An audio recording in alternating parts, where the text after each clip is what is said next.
Hey there, podcast pet parents. It's Dory from Forever 35. You've got plenty to do and don't need more to worry about, especially when it comes to your pets. So try Wondercide, a spray that kills and repels 100% of fleas and ticks and replaces spot drops or pills.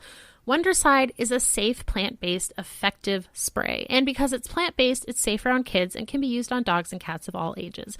It also smells amazing. We sprayed my dog with the lemongrass flea and tick spray, and he actually smells good for once.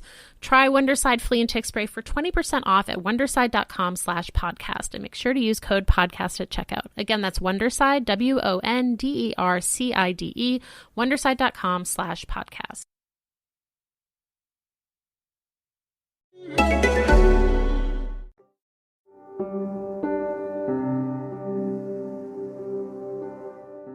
Oh, hi, hello there. This is Let's Talk About Myths, baby. And I am that woman who rants to you. Liv, you remember.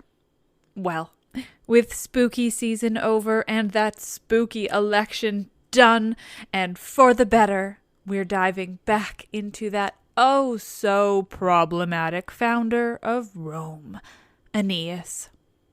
I do hope you enjoyed last week's episode with Bettany Hughes. It was truly such a thrill for me, and so fascinating to learn so much more about Aphrodite, her history, the archaeology, and the ancestral goddesses of the region.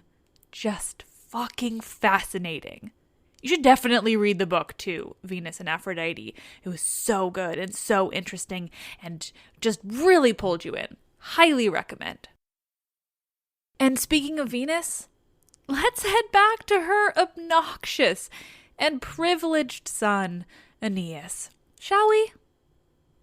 Where we last left Aeneas, he had fled the sacked, destroyed city of Troy, leaving his wife there to die alone, before traveling and eventually landing on Carthage, where he developed some kind of relationship with Dido, the badass queen, eventually causing her death via the interference of that mother of his, Venus. Dido's death was a fucking tragedy. She was a queen who'd founded a whole city on her own, far from her homeland, and built it into an incredible and important city in Libya, modern Tunisia. Her death, and the fall of Carthage as a result, was entirely developed out of Rome's disdain for the city, which they had recently completely decimated and burned to the ground. So Augustus had Virgil kill off their queen just to rub salt in some already very, very sore wounds. Anyway, we're on Dido's side on this podcast. It can't be helped.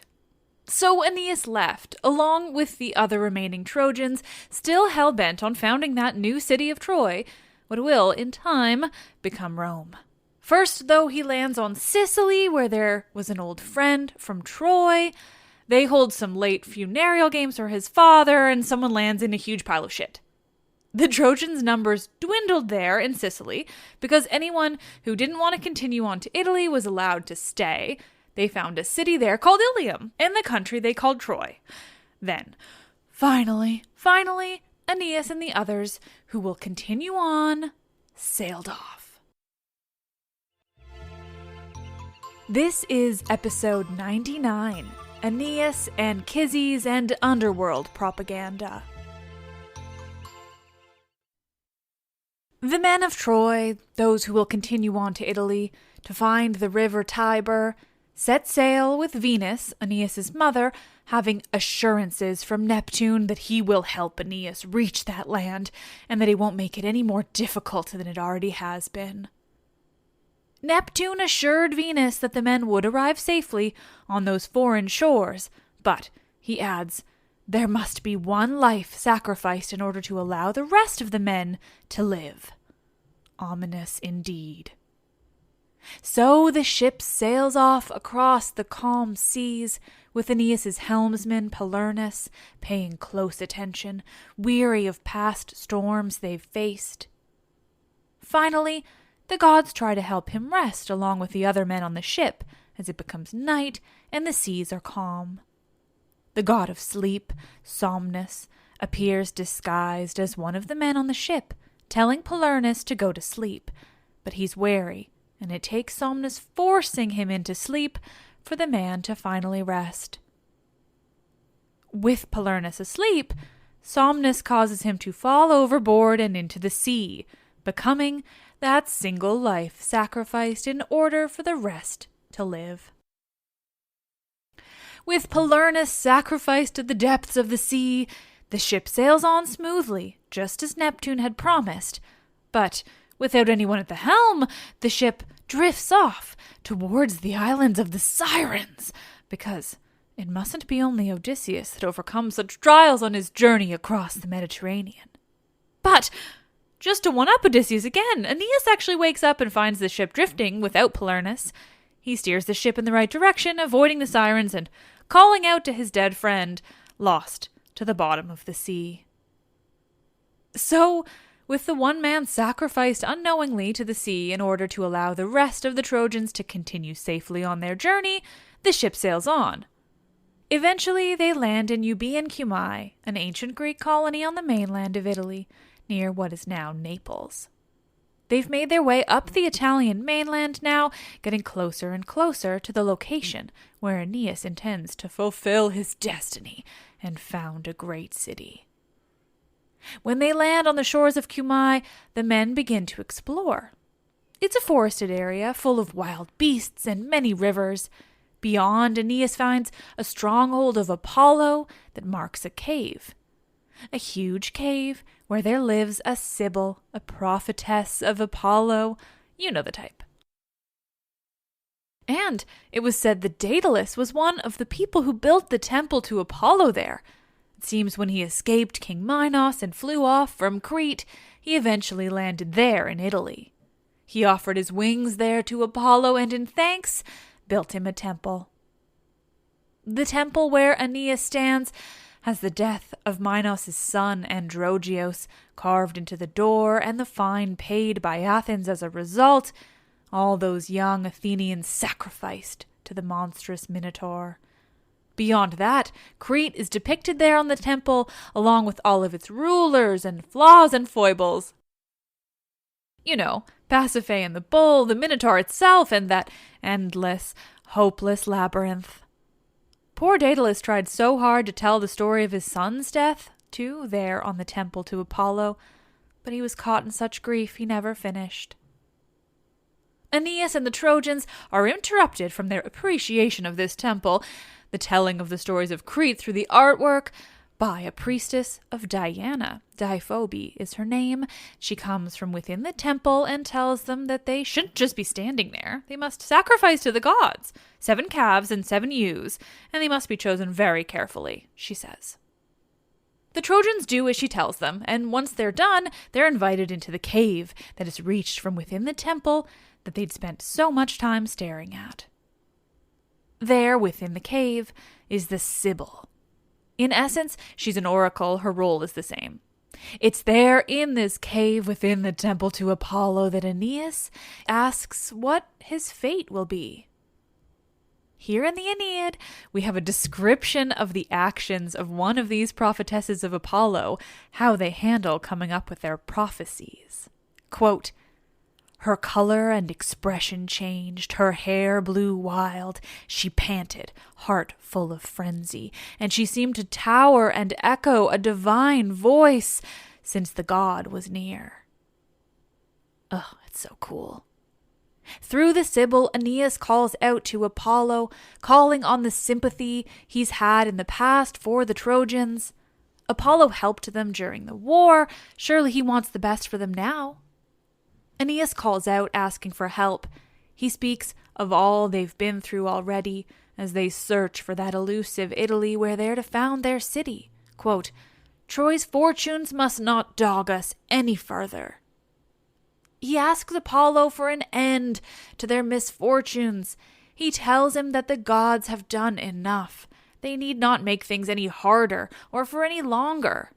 He tells Apollo that all he seeks is, quote, "that realm fate owes me."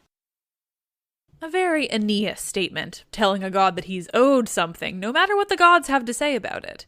Aeneas believes that since he's fated to found this city, he is owed it. The founding of the city of Rome is fated by the gods, owed by the gods. There is no other way. The world was meant to have Rome. A quick note, I do a lot of conflating with the city that Aeneas is destined to found with Rome itself. It doesn't happen right away, but the whole point of the propaganda of Aeneas being a descendant of the founders of Rome is the point, hence why I tend to conflate it a little bit. Aeneas wants these answers from Apollo, so he begins to bribe. He tells Apollo that when he founds the city in Latium, he will build a shrine to Apollo and to his sister Diana, that he'll hold a festival in the gods' honor. Essentially, he'll do anything for Apollo to help him on his way. It's not over yet, is essentially the answer the Sibyl gives to Aeneas. Your trials by sea are finished, she explains, much to his and the Trojans' relief.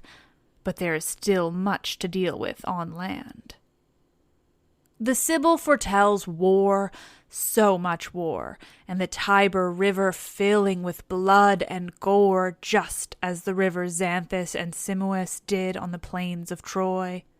She foretells another foe, like that of Achilles, and Juno's continued desire to punish Aeneas. She foretells another foreign wife, more ruin brought from that. But, she tells Aeneas, you mustn't give in.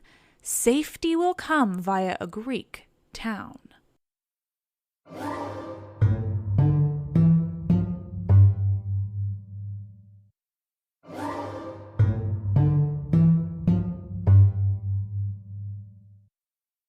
Aeneas takes in what the Sibyl has told him. Nothing he didn't expect, really. He knew it wasn't over yet. But he asks her, tell me if this cave is not an entrance to the underworld itself. He wishes to visit his father, he tells her. Will this not lead to the river Acheron? Tell me the way. Aeneas pulls on some heartstrings as he talks about his father, how he saved him from Troy and brought him all that way, how Anchises deserved a better fate, and how Aeneas just wishes to speak with him once more. Aeneas asks all of this, and the Sibyl is more than happy to tell Aeneas exactly how to get to the underworld, so that he may visit his father. Things do seem to come pretty easy for Aeneas, but then that's the propaganda coming through, isn't it? The woman tells Aeneas this. Deep in the foliage of a very dense tree there is a golden bough, a branch that is sacred to the goddess Juno. The whole of the forest around it is meant to hide this branch, the Sibyl tells Aeneas. No man may enter the depths of the underworld until he's plucked this branch, this offering from Proserpina herself. Once it is pulled, another branch of gold will replace it. If fate allows you, you will be able to remove the branch, she tells Aeneas. If not, you may use all the strength you have, but you won't be able to. The Sibyl continues, now reprimanding Aeneas. What are you here for, wasting time with my prophecies, when one of your men lies dead, awaiting his funeral rites? She tells Aeneas off, basically. Tells him to go handle that, to sacrifice black sheep, and then go from there. So much happens in this book. Aeneas leaves the Sibyl's cave with his faithful friend Achates, and both men are equally confused. Who is dead? They ask themselves, much as I just did when I was writing this. But by the time they get back to the camp, they've learned. A man named Maecenas is dead, one of the great heroes of Troy who followed Aeneas on his journey. Now, it seems, he's drowned by the god Triton, the son of Neptune, when Maecenas blew on a conch shell and challenged the gods in music. Truly, these stories seem to appear out of nowhere in this book, but there you have it. Triton caught Maecenas amongst rocks and drowned him for the conch shell thing. So, proceeding as they'd been told they should, Aeneas and the Trojans mourn Maecenas and give him all of the necessary funereal rites before Aeneas and the other Trojans head back into the nearby forest, the deep, dense, and dark forest, to look for the golden branch. They start by cutting indiscriminately, which, rude, sad, unnecessary. But they do. They cut down pines and oaks with their axes. They split ash and even more oak. They take apart this forest, but Aeneas still can't find the branch. Finally, he calls aloud, wondering if he's meant to find it at all. And just as he finishes speaking, Aeneas spots doves in the air. He knows they're his mother's birds, so he calls to them, asking the birds to show him where he's meant to look for this golden bough. The birds of Venus do as Aeneas asks. They lead him on his way. He follows close behind, and just as he reaches the river Avernus, he finds the branch, that golden bough. Aeneas grasps the branch and wrenches it from the tree, succeeding in removing it. What luck! It seems Aeneas is meant to travel to the underworld after all. With the golden bough successfully retrieved, Aeneas returns it to the Sibyl's cave. Meanwhile, the Trojans are mourning Maecenas as they're supposed to, building a massive funeral pyre for the man. And so finally, with that finished, Aeneas rushes to follow the rest of the Sibyl's instructions with her by his side. A huge, gaping, pitch-black cave with a black lake. There, they call upon Hecate. Aeneas and the men slaughter the black sheep as they're told, one for Nyx, Night, the mother of the Furies, one for Earth, and a cow for Proserpina.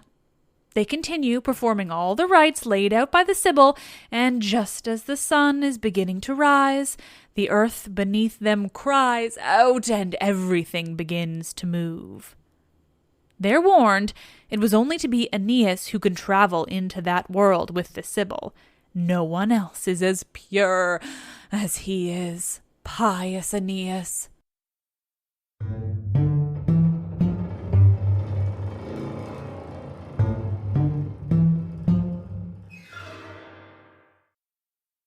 Through the darkness of the court of the underworld they walk.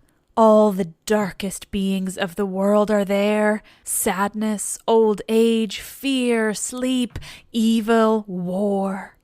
A notable residence of that world includes, quote, "Near the Furies' iron rooms, crazed Discord lives there, her hair of snakes tied up with blood-stained ribbons." Eris. They continue on in the darkness. Spooky trees line the path. They can hear and see countless monsters of all horrifying shapes and sizes. The Lernaean Hydra, centaurs, half-human Scyllas, whatever they mean by that scary concept. The Chimera, Gorgons and Harpies. The giants Geryon and Briareus. Aeneas wields his sword against the beasts, but he doesn't need it. They're shades. The monsters lack corporeality. Just misty concepts in the depths of the underworld's darkness. The path guides them finally to the river Acheron, thick with mud, where Charon the boatman guards the river's waters. There he sails his small boat, he himself both falling apart and simultaneously sturdy and strong. The dead pour themselves towards the shores, quote, "mothers and grown men and the lifeless bodies of daring heroes, boys, unmarried girls, young men whose parents saw them placed upon the pyre."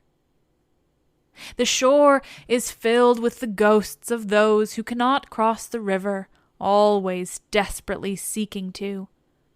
Aeneas doesn't understand. He wonders why there are so many there, and why they are so desperate for the shore, pushing and shoving their way through. The Sibyl, though, tells him of their sad fate. "These are the dead who lay unburied," she tells Aeneas. "They must spend 100 years on this shore, the edge of the Acheron, or in deep Cocytus's pools, swampy Styx.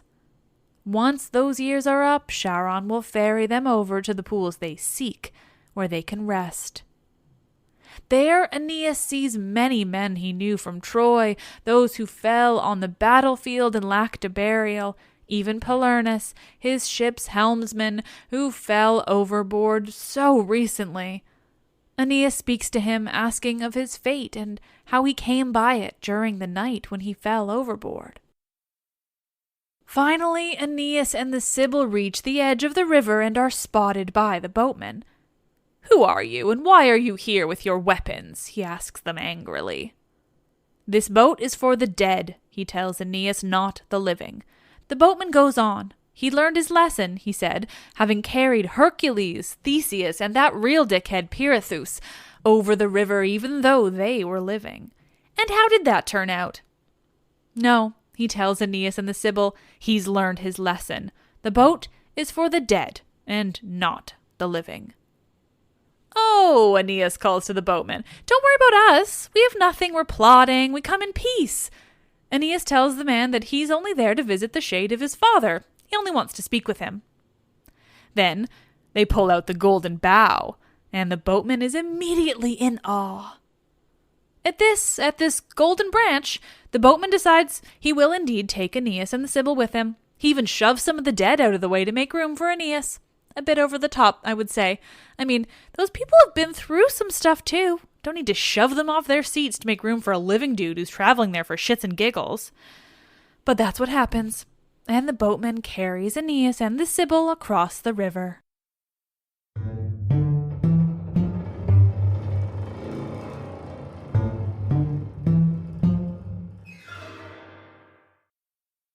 When Aeneas and the Sibyl reach the other side of the river, they land immediately in front of Cerberus himself, that massive three-headed dog that both guards the entrance of the underworld from unwanted visitors and keeps the shades of Hades safely tucked inside. Growls echo from all three of the dog's heads, and it seems the Aeneid is one of the interpretations of Cerberus that includes him having snakes for a mane or for the fur itself.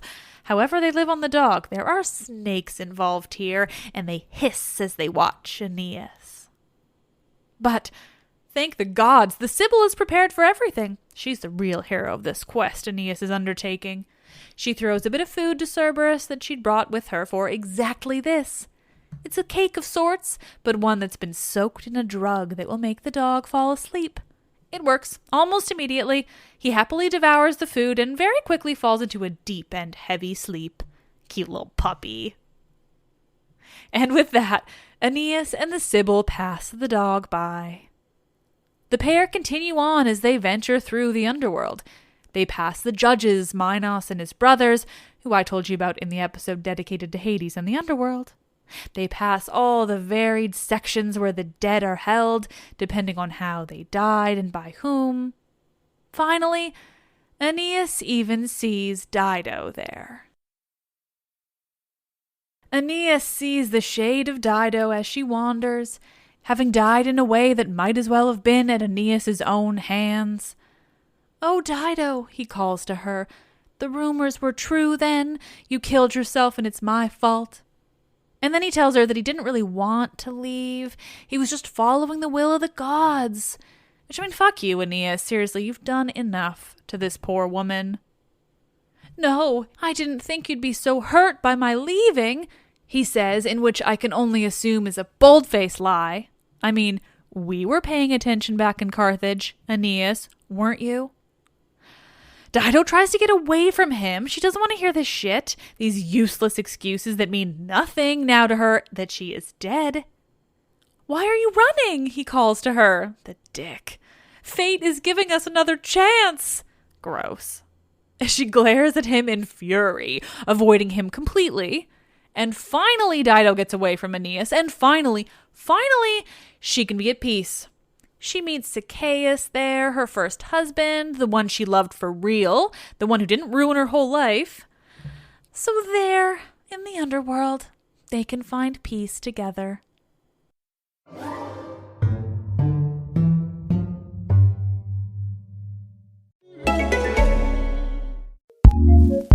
Acast powers some of the world's best podcasts. Here's a show we recommend.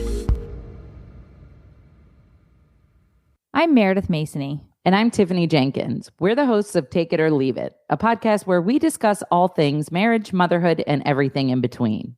Join us every week where we sit down and talk about parenting, even though we don't really know what we're talking about. We have guests, we take your calls, and we get weird. Tiffany and I are just like you. We are two struggling moms who have no idea what we're doing. Join us on Take It or Leave It, an advice-ish podcast for parents. Acast recommends.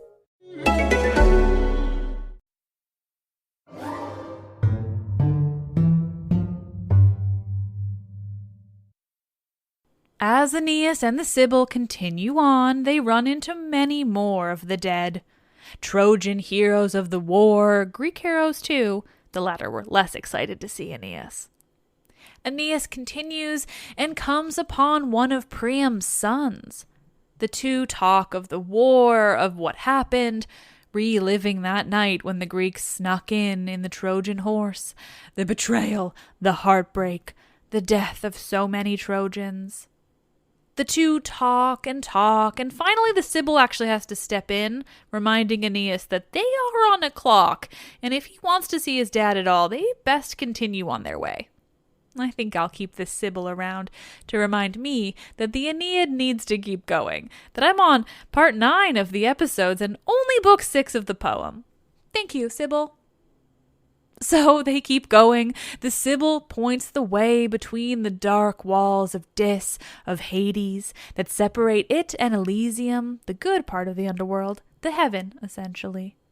Aeneas is given a run-through of those dark depths of Tartarus. They're guarded by Tisiphone, one of the Furies, and full of the worst in mythological actors. Titans, giants, those who killed their families. You've heard all the stories.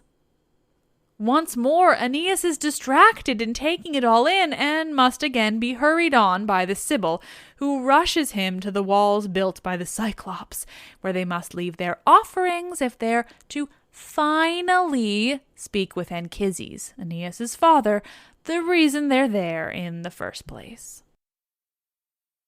And finally, having done so, they're permitted into the flowing, lovely fields beyond. There the shades live happily, doing the things they loved in life. Orpheus is there, playing his lyre. Aeneas looks on in awe, men competing in athletic competitions, ghostly chariots pulled by horses galloping over the sunny fields. It's like a paradise. These good people, these friendly shades, crowd around the Sibyl, drawn to her as a representative of the god Apollo. "Where can we find Anchises?" she asks them. "There are no homes or towns here," they tell her. "They all just spend their time in the woods and the fields. But basically over there," they finish, pointing at a nearby hill. And so, with that, Aeneas and the Sibyl soon spot Anchises, who sees them too and rushes towards his son, so very happy to see him. "Oh, you finally come," Anchises exclaims to Aeneas, asking him where he's been and what he's done since they last saw each other. They're both very emotional, of course, father and son reunited in the underworld for just a brief moment. Aeneas tells him where he is now, or rather, where his ship is and what his plan is now. He tries to hug his father 3 times, but every time his arms fall through the shade of his father, unable to grasp onto any solid form.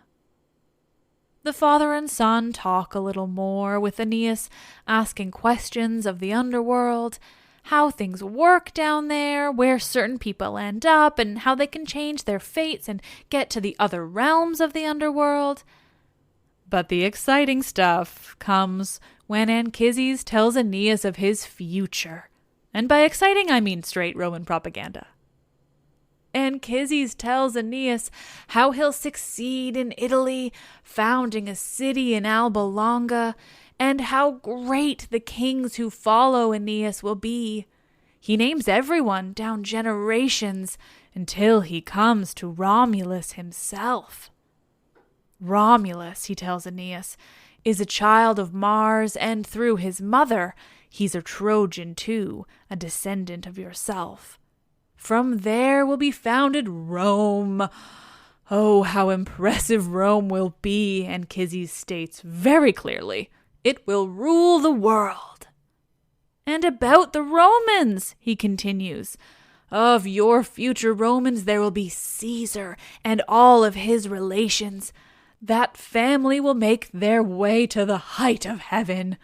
Oh, and Augustus Caesar, he adds, capping it all off. Oh, Augustus Caesar! Anchises tells Aeneas that he will be a god's son and a, quote, bringer of a new age of gold to Saturn's old realm of Latium. Then he lists all the places to which Augustus Caesar will bring Rome's reign. To India, and where Atlas holds the sky, to the Caspians, and so on and on and on, to the Nile. Quote, even Hercules didn't travel through so much land. Rome, Rome, Rome, and Augustus, Augustus, Augustus. What a speech by Anchises, making very, very clear that Augustus himself is a god and that Rome is destined to be the greatest country the world has ever seen. It can't be denied. Anyway, Augustus is a real dweeb for making Virgil write this. I mean, come on, a little humility, please. Also, Augustus wasn't even Caesar's son, even if we're to believe that Caesar is suddenly a god. Honestly, the Aeneid is a trip. And Anchises isn't done. He proceeds to name even some of Caesar's and Augustus's enemies in the politics of Rome, laying out all the imaginable pro-Augustus propaganda. This epic poem is meant to solidify the reign of Augustus and Caesar before him, as being divinely ordained, written in the stars, unavoidable, and therefore absolutely the best thing to ever happen to Rome. Who needs democracy anyway? Not when you've got a god for a leader. Anchises and Aeneas continue to talk for a while, catching up while they can. Anchises shows Aeneas around, where he's living now and what it's like in the underworld. But finally, they reach another gateway. It's the end of Aeneas and the Sibyl's journey through the underworld. Anchises points out what direction his son must travel in to return home to the living, and they follow it.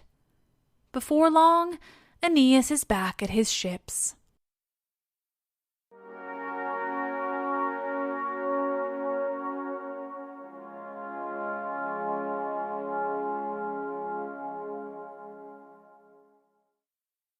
Oh, thank you all for listening as we dive back into this endless story of Aeneas. Due to at least a couple of you hoping for it, I will try to keep the Aeneid episodes a little more regular where I can. There are times when I've got special episodes planned, but otherwise we are going to get through this thing. We'll do exactly what Augustus wants of us. Before I leave you today, I have a couple quick things to say. First, I would be crazy if I didn't congratulate the United States on kicking that fascist racist out of the Oval Office. Thank fucking God. Way to go. I know some of you don't like when I weigh in on American politics, and honestly, I don't particularly care. The US elections affect the whole world far more than they should, and Canada most of all. And frankly, I really want to see my best friend again. She lives in the States, and until someone's in the White House that understands what a pandemic is, that's not likely. So I personally am really fucking excited that you've elected someone who believes in science and being mostly a good person. Huzzah! And second, on a very different note, I wanted to let you all know that I will not be continuing on with the Patreon Hercules TV show series that I had started.